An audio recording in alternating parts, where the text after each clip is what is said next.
Hello everyone, आज हामी Python प्रोग्राममा सिम्पली कुनै पनि रेक्ट्याङ्गलको एरिया कसरी डिस्प्ले गर्ने अथवा क्याल्कुलेट गर्ने भनेर प्रोग्राम बनाउँदै छौं। सबैभन्दा पहिले मैले एउटा चाहिँ पाइथन फाइल क्रिएट गर्छु। सो एरिया अफ रेक्ट्याङ्गल लेखे .py। सो यहाँ कमेन्टमा to find the area of rectangle भनेर लेखे।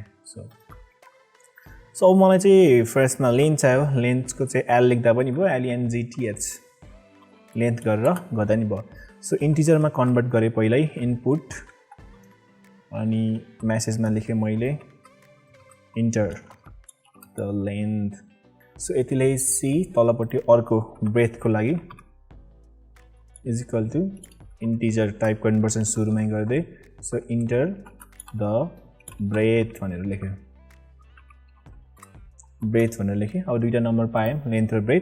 अब एरिया क्याल्कुलेट गर्नलाई चाहिँ एरिया भेरिएबलमा लेन्थ इन्टु ब्रेथ भनेर गरेँ। अब यसलाई प्रिन्ट गर्नु पर्यो सिम्पली।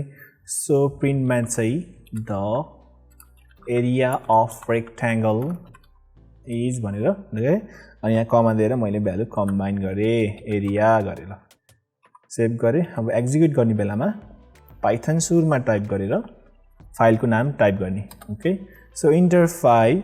अब 4 5 4 20। अब यो लेन्थ र ब्रेथ भएको रेक्ट्याङ्गलको एरिया चाहिँ 20 रहेछ भनेर आयो।